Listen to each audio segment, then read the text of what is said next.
Welcome to Waterfall Crochet. In this video I'm going to demonstrate how to do a color change. Typically what I have seen in patterns is, so in this case it's a single crochet row. It is you insert your hook into the stitch, you yarn over, you pull that loop through, and then you lay that color aside, you get your new color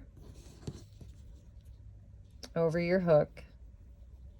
So it's like you've yarned over, and then you're holding that piece to pull through your stitch to where you have your two tails now of your old color and your new color, and then your new working yarn.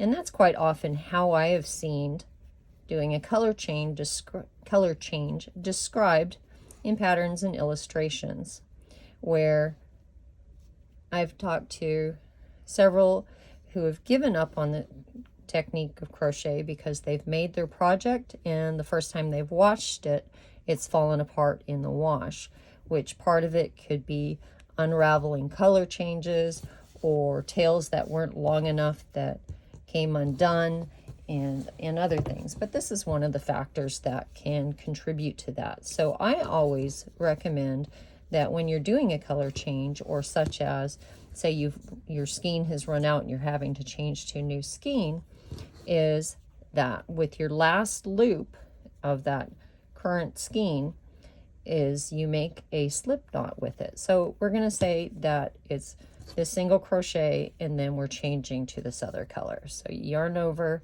and the last loop of this first color here is going to be this one that's pulled through the stitch. So you make a slip knot to where the slip is on the side of your piece and that the knot is going to be on the side of the tail.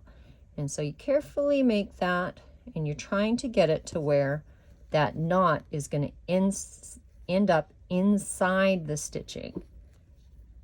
Pull on that a little snug so it's right there.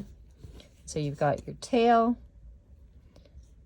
that slip knot's in there, and then with the new yarn, or like a new skein, you also make a slip knot with that to where the part that slips here, that's your working side of the yarn, and the side with the knot is the tail side of the yarn. So I'm going to pull that to tighten that knot and put it on the hook and tighten it all up. And again, you want this slip knot to end up inside the stitching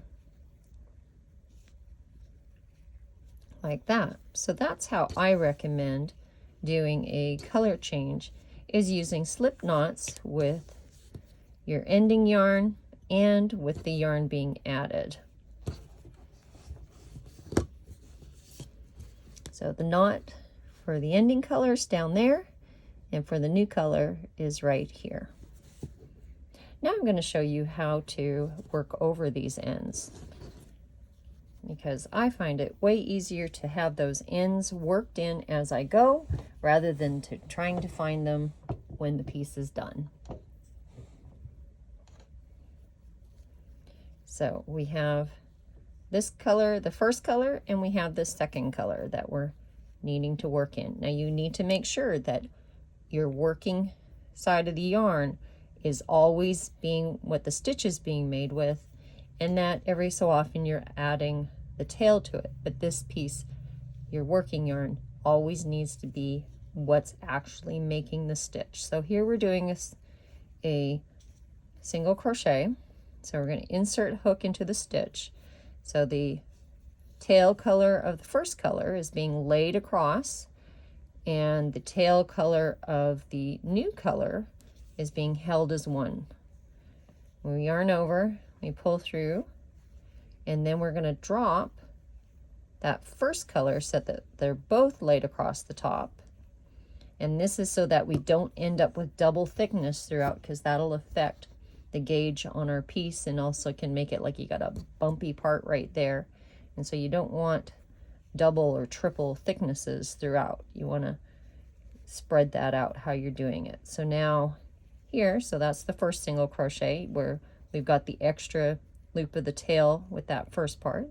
Now we're going to insert into this next stitch and have these both across, where this time I'm going to grab the tail of the first color and keep that tail of the second on top.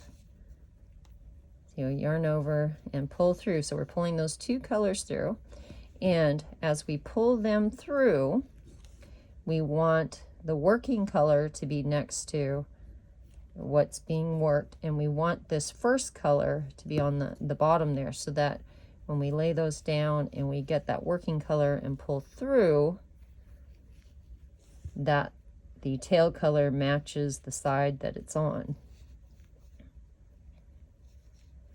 Okay, then we keep, and you always want to be pulling your tails and just keep them a little snug as you work them over. And then the next stitch, if there's enough room. Okay, so let's go back and look at this. So our first, we doubled on the bottom, and so I'm going to try and double on the top. We'll see if there's enough of that second color to do that. So I'm going to insert hook, yarn over, pull through. So these are both laid across the top, and now I want that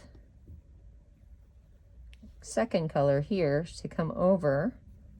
So we've got the working part of the yarn, the tail of the same color, and we pull through, and oh, it just came through. That's fine, because then when you're coming back, you just lay it across the top of those, and then that just spreads out where the thickness is of what you're working over.